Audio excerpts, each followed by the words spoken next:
This is the machine gun 7.62 millimeter M60.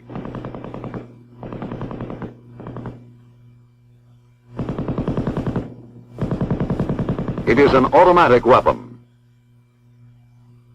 It is gas-operated, air-cooled, belt-fed, and weighs 23 pounds with its organic bipod. This gun has a maximum effective range of 1,100 meters and a muzzle velocity of 2,750 feet per second. It is fed from a disintegrating belt. The M60's cyclic rate of fire is approximately 550 rounds per minute. Its sustained rate of fire is 100 rounds per minute, and at the rapid rate, 200 rounds per minute. The caliber of the gun and the 7.62 millimeter ammunition conform in all respects to standards adopted by the North Atlantic Treaty Organization. The gun fires 3 types of ammunition: ball, tracer, and armor-piercing. It is linked for field use in a ratio of 4 ball, 1 tracer. The gun is normally fired from a bipod, as here, or a tripod mount. But it can be fired from the hip, on the move, and in close quarters. The bipod provided for the machine gun M60 is held in place by the flash suppressor. The bipod legs are unfolded by pulling them rearward and lowering them. They automatically lock.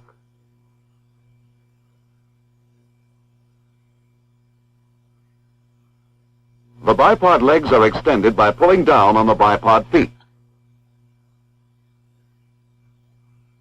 Loading of the machine gun is accomplished with the cover down and the bolt forward. The assistant gunner places the first round of the ammunition belt over the belt-holding pole. The gunner then pulls the cocking lever handle to the rear, fully loading the gun. The cocking lever handle is moved forward and the gun is ready to fire. The gun is aimed by means of front and rear sights. The front sight is of the fixed blade type. The rear sight is of the folding leaf type and is capable of quick adjustment. Range settings are made by moving the rear sight slide up or down. Windage adjustments when zeroing are made by turning the traverse knob at the lower left-hand side of the rear sight. When the gun is zeroed, you are ready to fire. Put the safety on fire. Aim and pull the trigger. The gun will continue firing as long as the trigger is held back or until the ammunition belt is exhausted. The M60 is fully automatic. Short bursts can be fired if the trigger is released after each burst.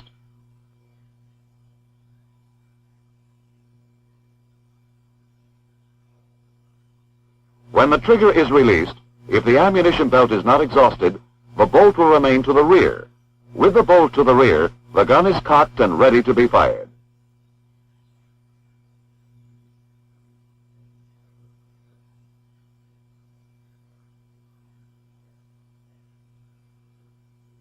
To unload the gunner opens the feed cover and the assistant gunner removes the belt from the feedway. Close the feed cover and let the bolt move forward by pulling the trigger. If all of the ammunition has been fired, the bolt will be forward. The chamber will be empty. Before reloading, the gunner raises the cover, knocks the remaining link from the feed plate, pulls the bolt to the rear, closes the cover, and allows the bolt to go forward. He then reloads.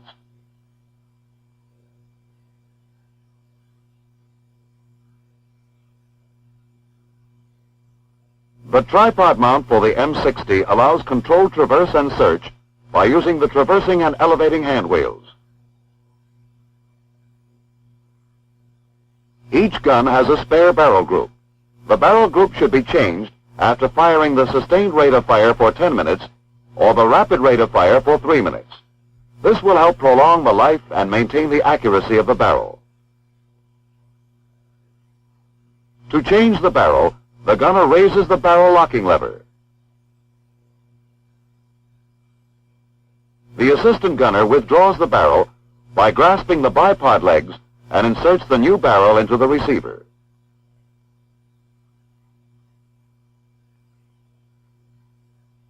Now the gunner lowers the barrel locking lever. The barrel change is completed. Barrels are changed in a matter of seconds. Frequent changes avoid overheating of the barrel and increase the effective sustained fire capability of the gun. Saving your barrel may save your life.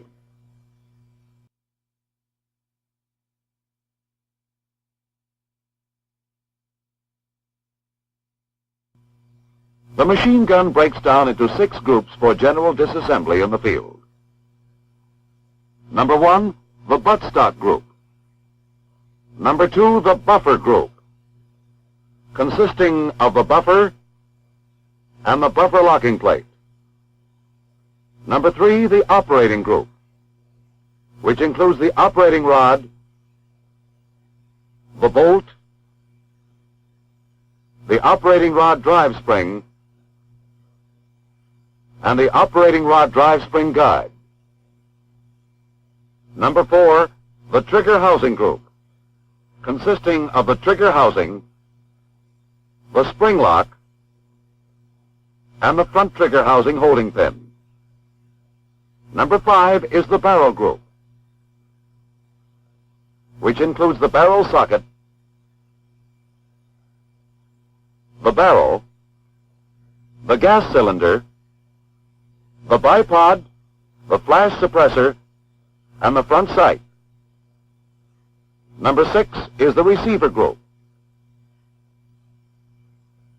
with the barrel locking lever, the rear sight, the feed cover, and the feed plate. In general, many parts of the groups have been designed to be replaced as complete assemblies. This should make repairs of individual parts by using units almost unnecessary. We shall now see how the M60 functions. Each time a cartridge is fired, the parts of the machine gun move in a given sequence and perform definite jobs. This is known as the cycle of functioning. For instructional purposes, this cycle will be divided into 8 steps.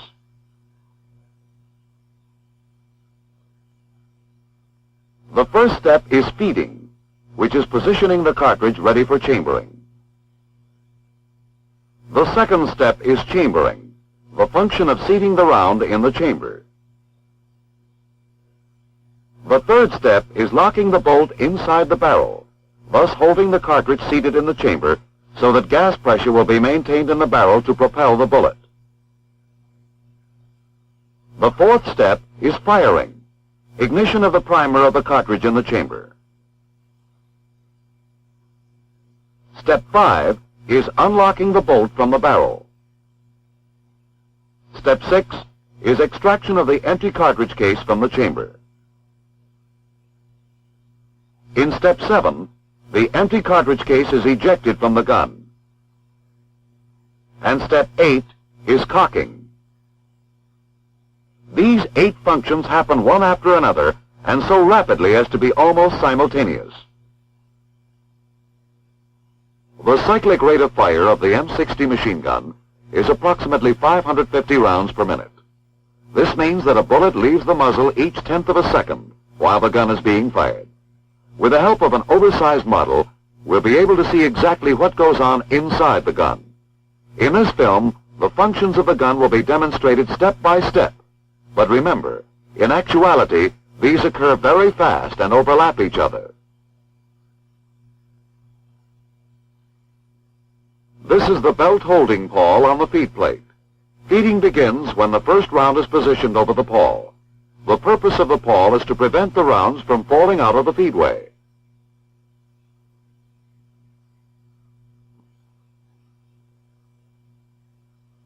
Before you see the movements of the parts in feeding, note the location of the actuating cam roller on top of the bolt. As the bolt moves, the roller moves.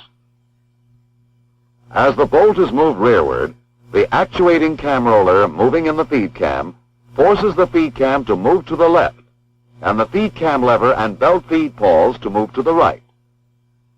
As the feed cam lever and the feed pawls move to the right, they pull the first round with them, and position it in the feed plate groove. The first round is now in front of the bolt and directly behind the chambering ramp.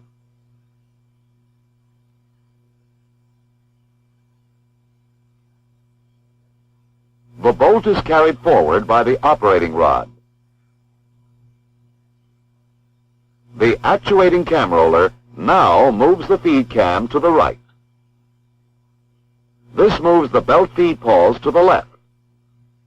Let's repeat the action. The feed pawls slide over the second round in the belt, and then to the left of the round. The feed pawls will stay here until the bolt moves to the rear. This completes the first step, feeding. Chambering begins with a round in the feed plate groove and the bolt and operating rod to the rear. When the round is in the feed plate groove, the front cartridge guide and the rear cartridge guide place downward pressure on the round to hold it in position. These guides are under spring tension.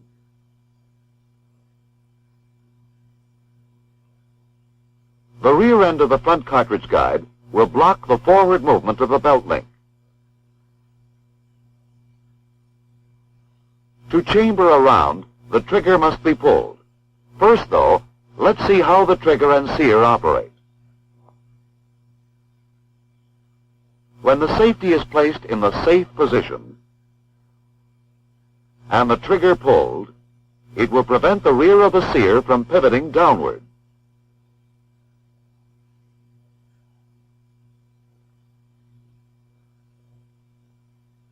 With the safety in the fire position, the rear of the sear pivots downward when the trigger is pulled, releasing the operating rod and allowing the operating rod drive spring to expand. When the trigger housing group is properly attached to the gun and the trigger pulled, the sear disengages from the sear notch.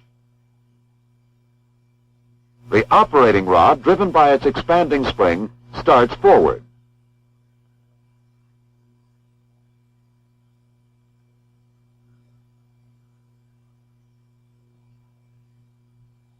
The bolt travels forward also, and we shall now see how the cartridge is stripped from the belt. In the M60, the round is stripped from the belt link in a single forward action by the upper locking lug striking the rim of the cartridge, moving it forward. The link is firmly held by the front and rear cartridge guides and cannot move forward with the cartridge.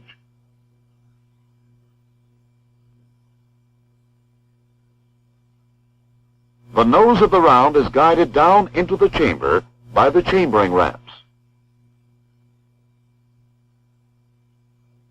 Let us repeat the action. The ramps guide the round downward toward the chamber.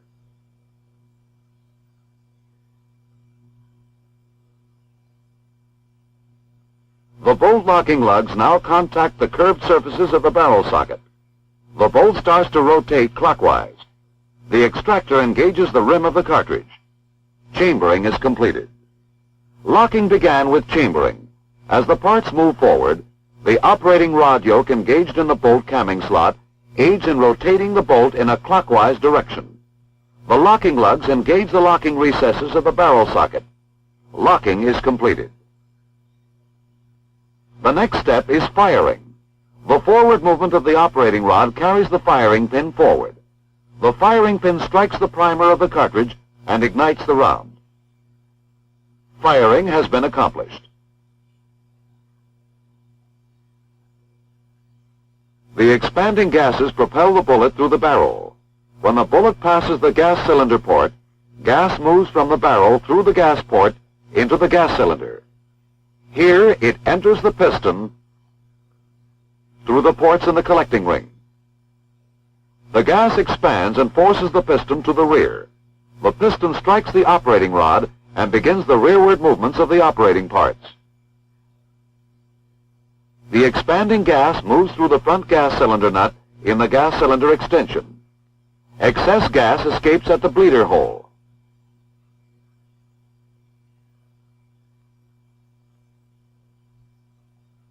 The remaining gas escapes at the gas escape ports at the rear of the cylinder.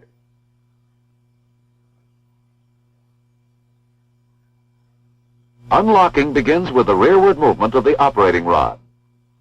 As the operating rod travels rearward, there is a slight delay before the bolt is unlocked from the barrel socket.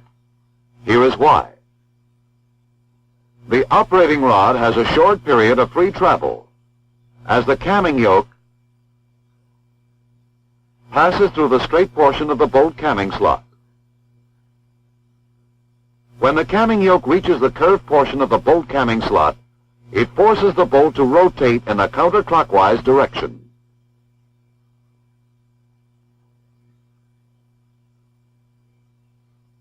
The bolt locking lugs and the locking recesses of the barrel socket are at such an angle that counterclockwise rotation of the bolt during unlocking permits a slight rearward movement. The now tightly seated cartridge case is loosened in the chamber. This prevents the extractor from tearing through or slipping over the head of the cartridge case. The operating rod overcomes the resistance of the bolt. Unlocking is completed. Extracting and ejecting now begin. The empty cartridge case, gripped by the extractor, is drawn from the chamber. In this view, you see the ejector on the other side of the bolt. It was compressed during chambering and exerts forward pressure on the rim of the cartridge. When the empty case reaches the ejection port in the right side of the receiver, the ejector spins the case from the gun. Ejection is completed. The next round pushes out the link. The firing pin spring is compressed and cocking is accomplished. The operating rod drive spring is compressed. The operating rod drive spring guide is in contact with the buffer plunger. The moving operating rod compresses the spring against the head of the operating rod drive spring guide. The buffer plunger forces the buffer pads rearward against the buffer return springs. The buffer pads expand against the buffer tube body. The pads and springs absorb the rearward energy, and the cycle has been completed. However, the energy stored in the compressed operating rod drive spring is prepared to carry the operating rod forward and start the entire cycle all over again.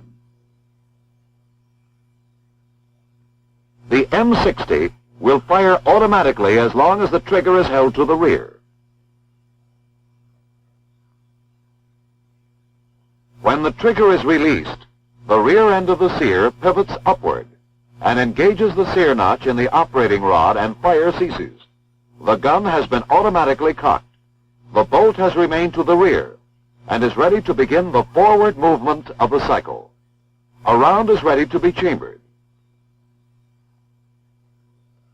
The machine gun 7.62 millimeter M60 is easy to load. It is easy to unload.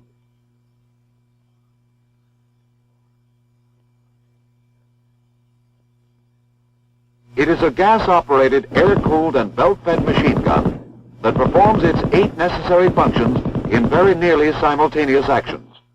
Ammunition for the weapon is available in several categories: ball, tracer, armor-piercing, and for field use, linked 4-ball-to-1 tracer. The M60 is a versatile machine gun. It can be fired from a lightweight tripod mount. Barrels are changed in a matter of seconds. It can also be fired from its organic bipod. Its cyclic rate of fire of approximately 550 rounds per minute, combined with its versatility, provides a potent automatic weapon capable of delivering a close, continuous volume of fire.